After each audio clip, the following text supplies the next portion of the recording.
Meu queridíssimo amigo Paulinho Boa Pessoa, meu nome é Daniela Guzmão. Ô Paulinho, eu tô aqui morando no Pará, você acredita? Eu amo Belém, Paulinho. Incrível que eu não sou daqui, muito pelo contrário. Eu saí de Curitiba, Paraná, uma cidade que você sabe é uma cidade mais fria, e fiz uma mudança radical na minha vida. Estou vivendo há 12 anos em Belém do Pará. Já estou muito habituada por aqui, até as expressões à régua. Eu estou usando aqui numa boa, viu, Paulinho? E encaixando todas. Pato a tucupi, adoro, eu amo. E se tem uma outra coisa que eu amo também, é exatamente esse seu canal. Eu adoro ouvir todas as histórias que você apresenta. Eu conheci, e isso lá em Curitiba, um senhor, aliás, eu conheci a família dele inteirinha, a família Lian, é uma família de origem que a gente falava que eram turcos. Eu nunca soube se, na verdade, eles tivessem vindo da Turquia mesmo, mas eu me lembro que todo o pessoal ali do bairro chamava a família dos turcos, a família do Lian. Sabe o que eu ia fazer na casa deles? Eu ia buscar a coalhada, porque você sabe que para fazer coalhada, você precisa de um pouquinho de coalhada já pronta. Então eu ia buscar um pires, onde houvesse um pouquinho da coalhada que eles faziam, e eu levava essa coalhada para minha mãe, e a partir dela é que a minha mãe conseguia fazer uma coalhada que ficava uma delícia. E eu conheci a família Lian inteirinha, inclusive o senhor Camilo Lian. Seu Camilo, ele era proprietário de uma casa de material para construção. Não era grande não, mas olha, era uma casa de material para construção com bastante movimento. Ficava numa esquina bastante movimentada daquele bairro. Ele era um empresário e, devido à raça, ele era muito bem sucedido. Se bem que uma coisa é verdade, ele não tratava assim os clientes muito bem. Ele era secão. A outra coisa, a loja de material para construção dele era muito bagunçada, sabe?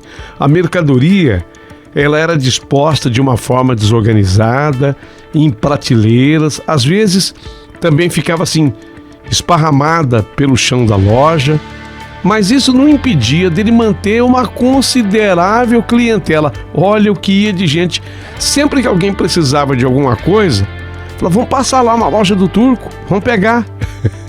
Era impressionante o movimento que tinha essa casa de material para construção. Eu mesma, quantas vezes eu ia lá, para minha mãe, para o meu pai, sempre buscar alguma coisa.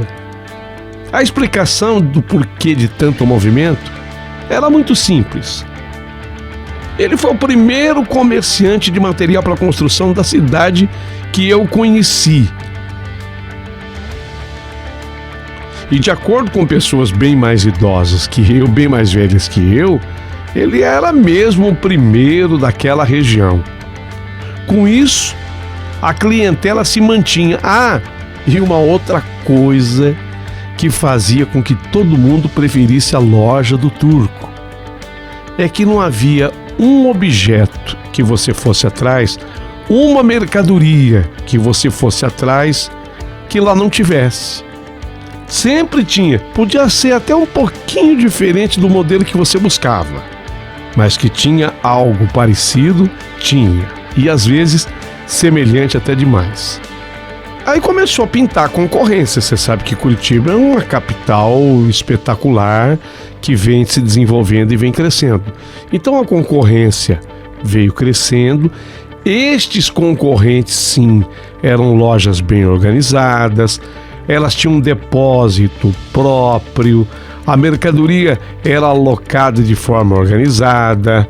Era de praxe construir lojas do ramo nas esquinas de avenidas movimentadas para aproveitar uma pequena extensão de terra para guardar ali dentro areia, tijolos. Então toda a casa de material para construção tinha sempre um terreno vago junto, anexo. Quem se preocupava com a própria mercadoria cercava o terreno e colocava um segurança, ou até dois, para fazer a guarda durante a noite, tendo como reforços cercas elétricas, cães de guarda. Então tudo isso era para a chamada grande loja que começou a surgir. Quanto mais Curitiba progredia, esse tipo de loja foi se tornando bastante comum. Mas o turco, o seu Lian, seu Camilo Lian, não, isso ele não tinha. E exatamente graças à sua falta de visão negocial é que ele não tinha nada disso. Ele tinha areia? Tinha. Ele tinha tijolos, milheiros de tijolos, mas todos eram expostos numa faixa ladrilhada que ficava ao lado da loja. Se você quisesse, tinha lá não faltava nada, mas tudo assim, junto e misturado. Com o temor comum aos comerciantes do ramo e devido à falta de interesse em investir em depósitos, mesmo que improvisados, o senhor Lian, o turco, e como ele era assim, digamos, um pouquinho mão fechada, Paulinho é outra característica da raça, né? Dizem. Eu não quero ser preconceituosa, mas dizem. Mas esse seu Camilo, como ele era um pouquinho mão fechada, a cidade tinha crescido, começaram a acontecer pequenos roubos. Bom, então ele precisava contratar vigias também para tomar conta do tijolo que ficava para fora. O tijolo dele ficava para fora. Era de um outro tempo. A areia dele ficava para fora da loja. Então ele precisava contratar vigia para tomar conta daquilo. Só que detalhe, ele não podia pagar muito bem. Quer dizer, poder ele podia, ele não queria pagar muito bem. Então ele começou a contratar gente, vamos dizer, com pouca qualificação para ser guarda da sua mercadoria.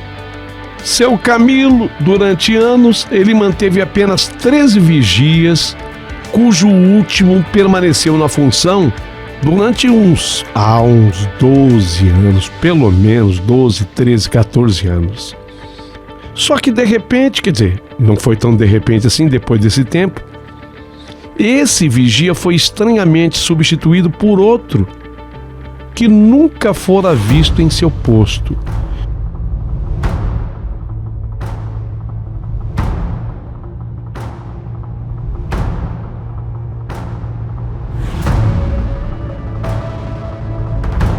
Diziam que esse outro vigia, ele se mantinha escondido atrás de um monte de cascalho ou no estreito corredor formado entre a coluna de tijolos e o muro da loja. Fica escondido. Por isso que você não vê, ninguém vê. Se vigia agora lá, ele fica escondido. O certo é que as pessoas que passavam pela avenida, a principal ali, nunca viram sequer a sombra desse vigia. Mas gozado. Tem mesmo? Tem. Vigia fica moitada, fica escondido. Ele é esperto. Tem que ser assim. Você sabe que era tradição do Paraná as casas de madeira. Muitas casas no Paraná ainda são de madeira, inclusive na própria capital Curitiba. Até hoje tem muitas casas de madeira. Então no início, no começo, não havia assim venda de tijolos, de areia, porque o pessoal precisava do material sim, mas as suas paredes eram de madeira. Uma que o Paraná tinha muita madeira sobrando na época. E depois outra, a própria condição financeira das pessoas obrigavam-nas a construir as casas de madeira. E quando começaram a fazer casas de alvenaria, alguns se arriscavam, ao invés de comprar tijolos, era melhor roubar tijolos. Alguns se arriscavam, portanto, na tentativa pelo menos do furto. Curiosamente, os comerciantes que mantinham seus depósitos sob estreita vigilância, hora e outra, perdiam parte da sua mercadoria graças aos pequenos furtos. Mas, olha que coisa! O senhor Camilo Lian, o turco, seu Lian, seu Camilo, ele que deixava a sua mercadoria para fora da loja, escancarada. Ele não perdia sequer um tijolo. Ele não perdia sequer 1 metro daquela areia. E isso deixava os comerciantes assustados, desconfiados e, ao mesmo tempo, que tipo de proteção esse homem usava para manter a loja assim? Tal pergunta ainda não havia sido respondida, até que nós chegamos naquele fatídico dia.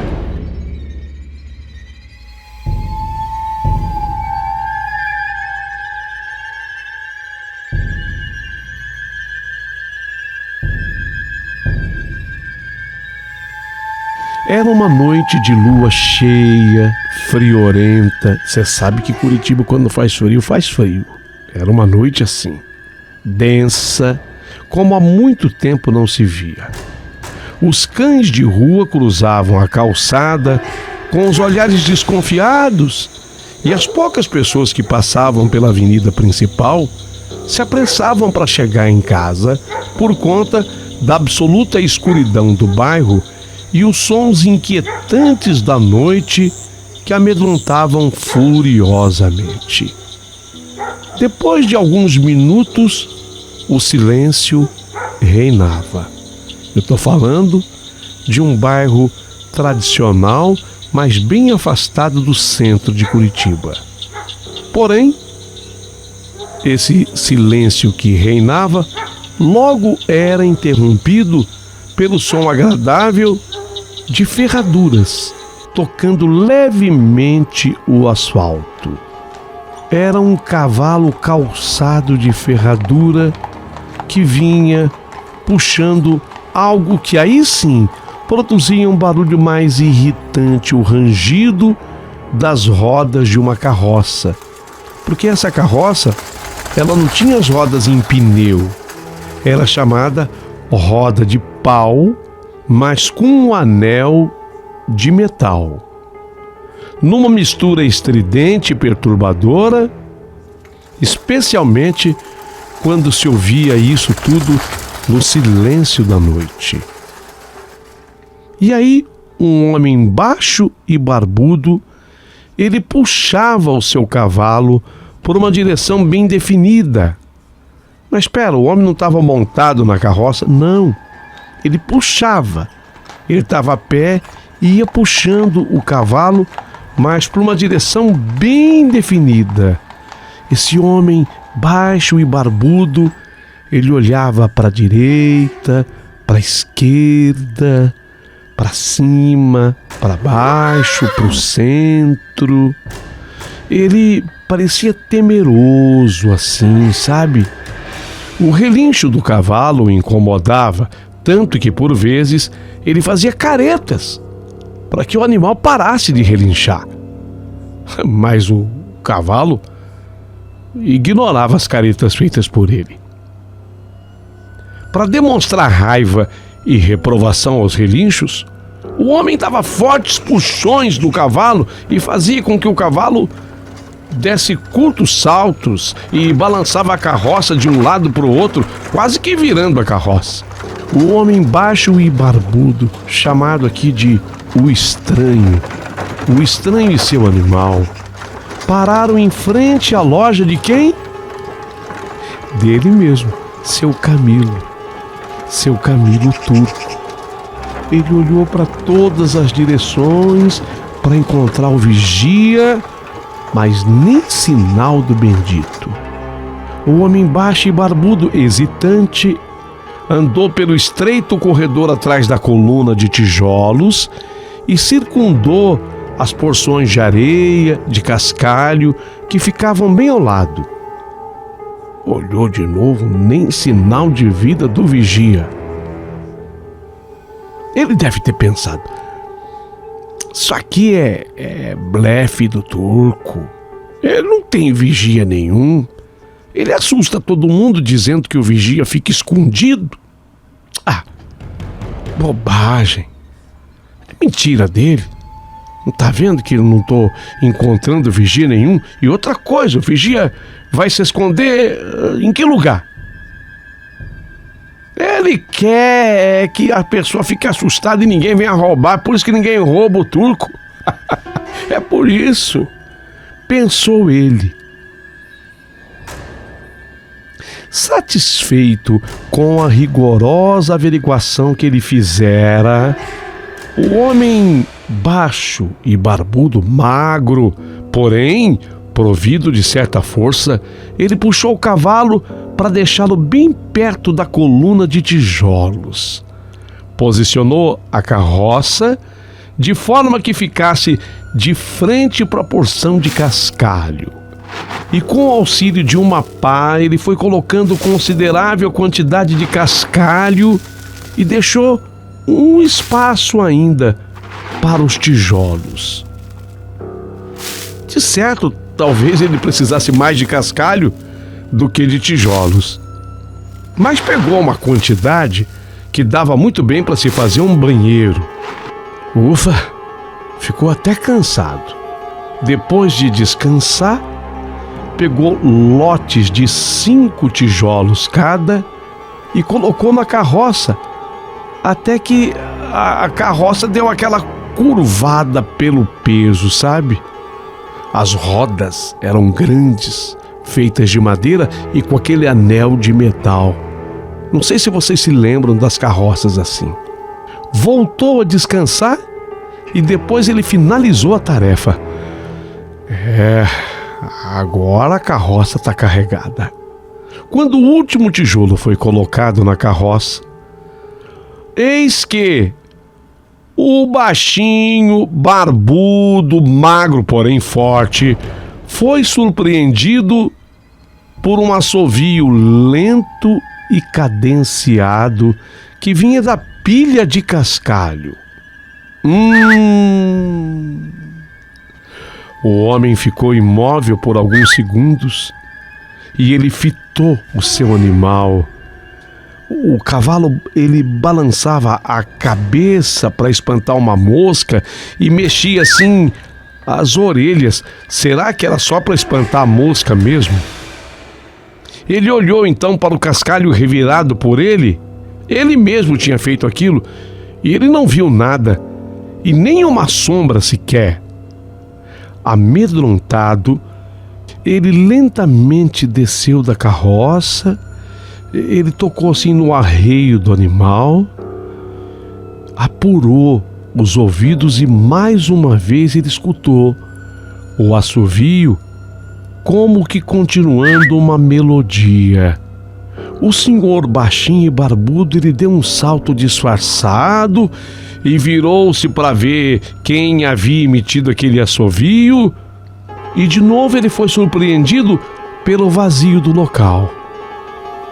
Tomado apenas pela escuridão aquele lugar todo.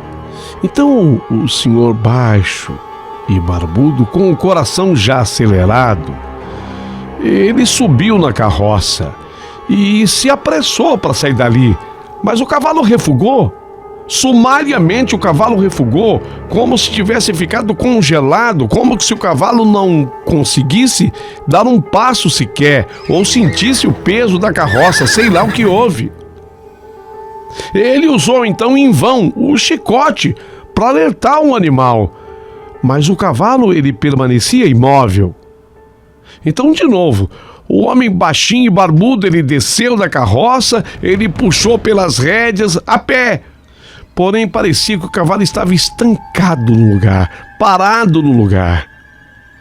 Parecia que ele puxava um pesado bloco de chumbo, porque o cavalo nem se mexia.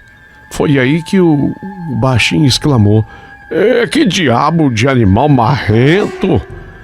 Vamos logo, vamos logo! Vamos logo, bicho estúpido! Ao proferir essas palavras, uma corrente de ar congelante transpassou pelo pescoço do homem baixinho e barbudo. e fez com que ele tremesse compulsivamente. O assovio se aproximava, causando uma sensação medonha de perigo iminente. Ele não conseguia se mover. Apenas ele fitava o seu animal com um pavor estampado nos olhos, olhos esbugalhados e a boca semicerrada.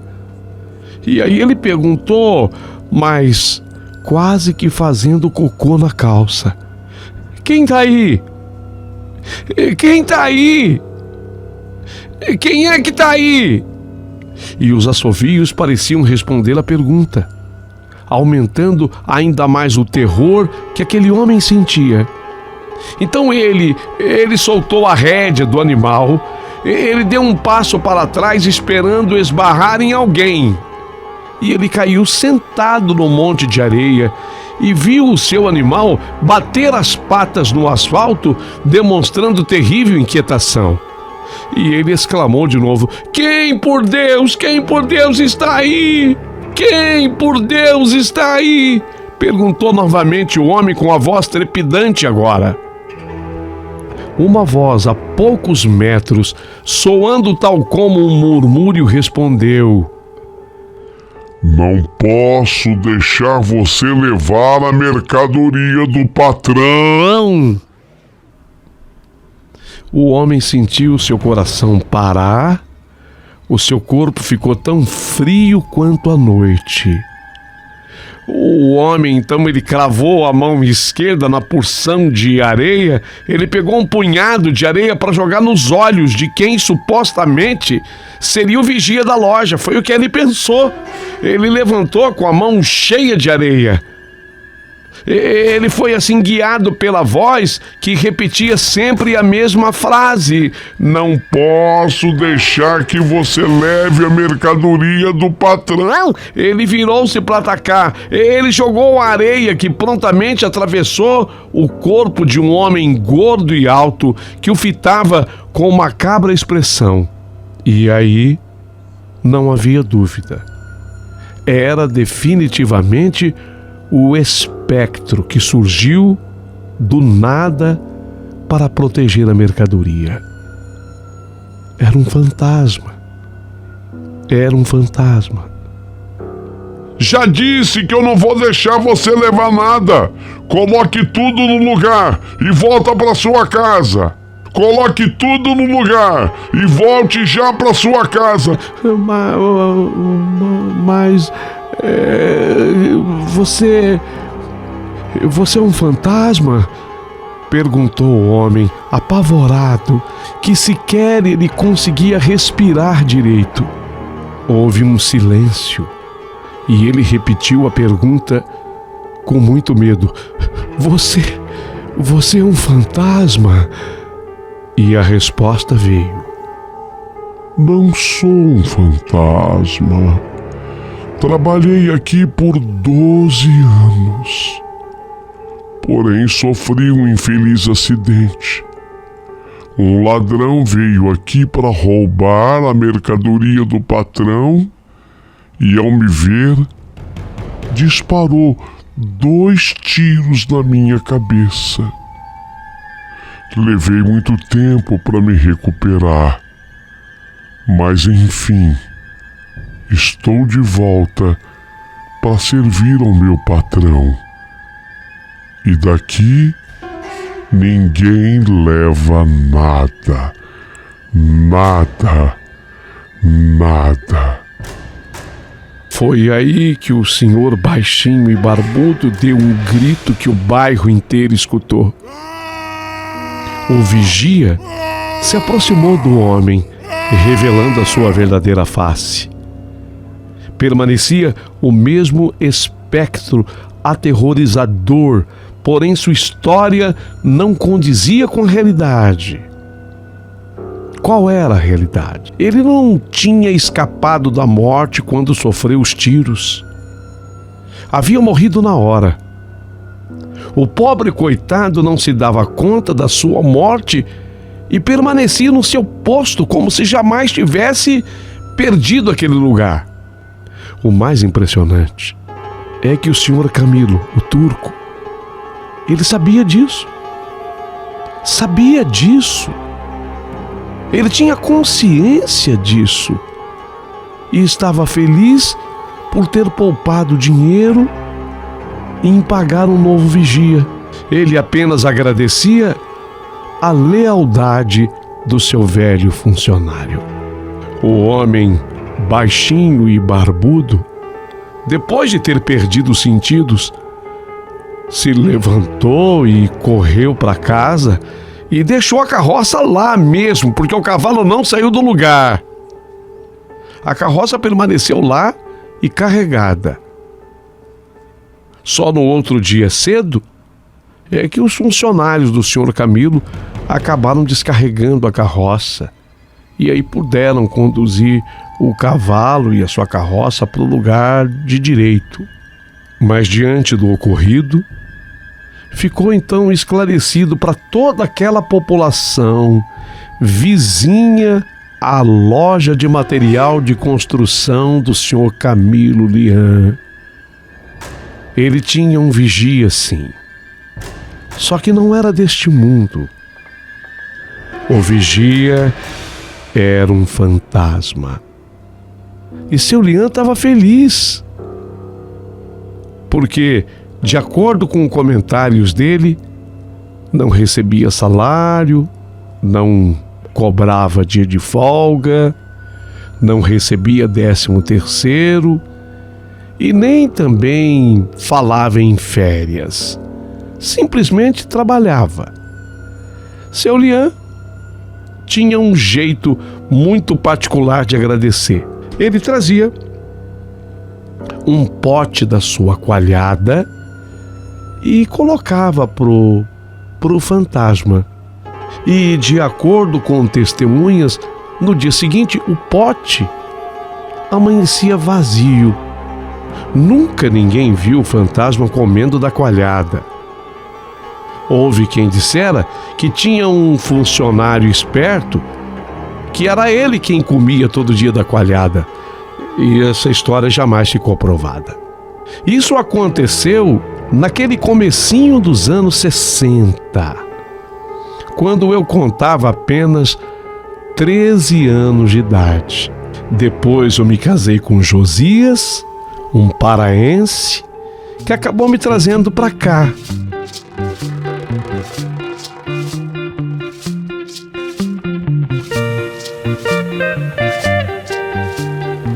Cidade onde eu vivo e sou feliz. E sempre que eu conto a história, nossa, o que os paraenses riem da minha história. Olha, eu até já ganhei um pato a tucupi contando essa história. O pessoal fala, conta a história. Conta a história que eu vou mandar um pato para você. Eles chamam a história do turco mais munheca do mundo. Aquele que se vangloriava por ter um funcionário de outro mundo. Obviamente que o senhor Lian, ele já era de idade quando eu tinha meus 13 anos. E ele também já faleceu. Curitiba está bem diferente hoje. Não é mais nem sombra daquela Curitiba antiga. E do outro lado do mistério, quem sabe agora, o senhor Lian agradeça ao seu funcionário antigo. Devem ser amigos até os dias atuais. Essa era a história que eu tinha para contar. Espero que vocês tenham gostado e vou ficar aguardando os comentários. Mas antes, uma pergunta. Olha, não é por nada não, mas eu queria perguntar, você já conheceu algum turco mais mão fechada do que esse? E se você tivesse um funcionário assim? Levaria numa boa? Responda nos comentários, por favor.